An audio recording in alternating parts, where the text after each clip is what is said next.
ఈ అర్జున విషాద యోగంలో. జాగ్రత్తగా గమనించండి.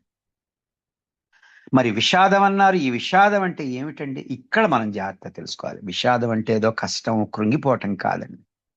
జాగ్రత్తగా గమనించండి. విషాదము అంటే బలహీనత కాదు. ఈ విషాదము అంటే తదుపరి మెట్టుకి నీకు కలిగినటువంటి అర్హత. ఈ విషాదం లేకపోతే నువ్వు ఉన్న చోట ఉండిపోతావు. విషాదం కలిగినందువల్ల నువ్వు తదుపరి ఏం చెయ్యాలి అనేటువంటి దానికి సంబంధించినటువంటి కార్యోన్ముఖత అనేటువంటిది ఏర్పడుతుంది కదూ! జాగ్రత్తగా గమనించండి. కాబట్టి ఈ విషాద యోగం అనేటువంటి పేరు ఉండటమే ఈ అధ్యాయానికి చాలా చాలా గూఢమైనటువంటిదండి. మన నిత్య జీవితంతో తేలిగ్గా సమన్వయపడిపోతుంది.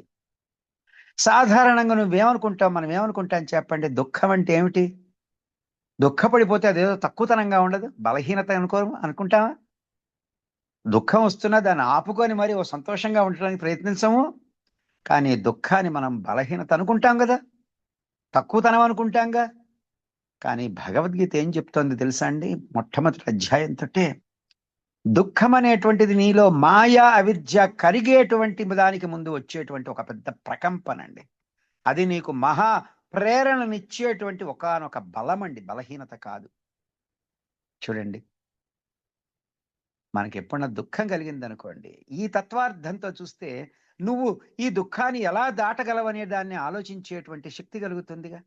తక్కువతనంతోటో బలహీనతగానో భావిస్తే అర్జునుడిలాగా చతికిల పడతావుగా. ఇంకా 17 అధ్యాయాలు చెప్తే గాని మళ్ళీ ప్రేరణ కలగదుగా. ఈ అర్జునుడికి వచ్చినటువంటి విషాదం, ఆయన ఇంకా ఓడిపోలే, యుద్ధమే చేయలే, రాజ్యం రాలే ఇంకా. మనకు కూడా అవగాహన అనేటువంటిది ఏర్పడ్డప్పుడు ఈ విషాదం అనేటువంటిది మనలో ఏర్పడేటువంటి ఒక అంతర్గత ప్రకంపనగా మనం గుర్తించాలండి. అంతర్గత ప్రకంపనగా గుర్తించాలి. అది వివేక జ్ఞానం అంటే. అప్పుడు ఇది జ్ఞానానికి అర్హతగా మారిపోతుందండి విషాదము.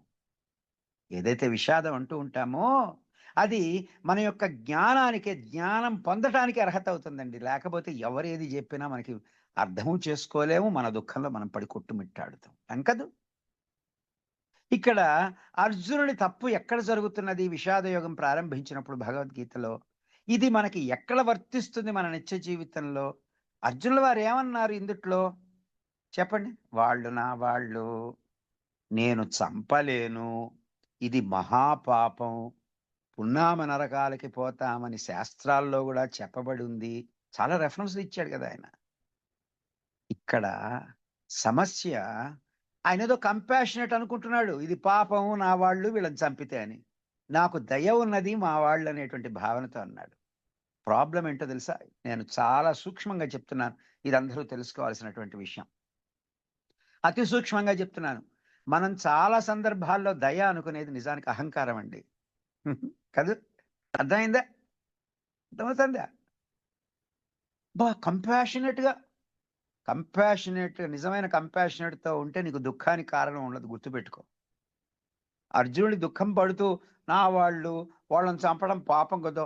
అయ్యో పాపం నాకంటే శక్తిహీనుడు, నేను వాడిని అది అహంకారం అండి. ఆ దయ అనేటువంటి కంపాషన్, దయ అనేటువంటి దానికి అహంకారం అనేటువంటి మసి పూసేస్తున్నాడు.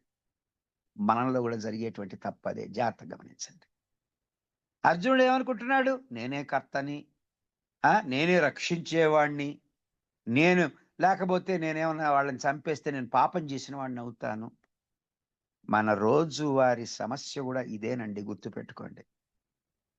ప్రతి ఒక్కళ్ళం కూడా అనేకమైనటువంటి విషయాలలో నిత్య జీవితంలో నేనే కర్తని, నా నిర్ణయమే సరైనది, మిగతా వాళ్ళకి ఏది తెలీదు, ఇంట్లో వాళ్ళకి గాని బయటి వాళ్ళకి గాని, ఈ రకంగా కర్తృత్వ భావాన్ని మీద వేసుకుంది.